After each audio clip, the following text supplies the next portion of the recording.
عبد الله بن عباس وعالمك صحابته نبي ناديك ويا عليه الصلاة والسلام يا غلام إني أعلمك كلمات احفظ الله يحفظك احفظ الله تجده تجاهك إذا سألت فاسأل الله وإذا استعنت فاستعن بالله واعلم أن الأمة لو اجتمعت على أن ينفعوك بشيء لم ينفعوك إلا بشيء قد كتبه الله لك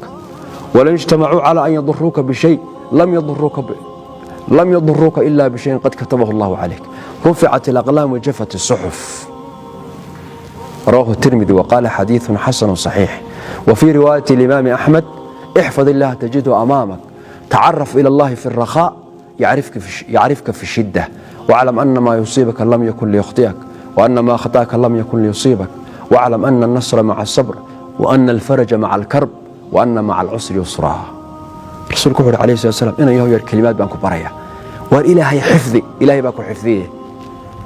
إلهي حفظي إلهي باكو حفظيه إلهي سقى حفيظه حفظك إلهي ومحي حدود إلهي إن لا إله عليه حد با إلهي النور دقي وحبا إلهي النفري وحبا إلهي النور ديدي بالله عليكم انتبه ما أنت معصية جرته انتبه واجب إلهي إن نقولها وحق إلهي إن نقولها أين طيعني انتبه توحيدك وحويا لقتك انتبه صلاتي لقتك انتبه قف إيه حمان لقول رحي مي إيه مغالبة توي بدنته إلهي حدودي سإلالي بل يا رسولك عليه السلام إلهي باكو إلالي دين هذا إلهي كو إلالي دوية هذا إلهي كو إلالي نفط هذا رب سبحانه وتعالى كو إلالي دكت هذه الشرف كاقي عرض كاقي رب سبحانه وتعالى كو إلالي أدمر كهور إلهي حدودي سإلالي حدك إلهي إلالي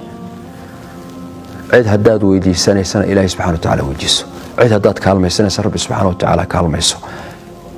وحالد أقاتها dadku haday isu tagaan gebigooduba inaan wax ku tari karin waxa Ilaahay subhanahu wa ta'ala ku qoray mooyaan waxna kuma yeeli karaan buu leeyahay rasuulku wax Ilaahay subhanahu wa ta'ala ku qoray mooyaan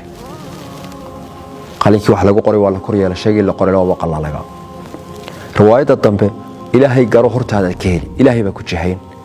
meel wal oo maslaxadaadii wanaaga ku jira Ilaahay subhanahu wa ta'ala waxa weeyaan ku sabir saari oo kugu hanuunin rabbi subhanahu wa ta'ala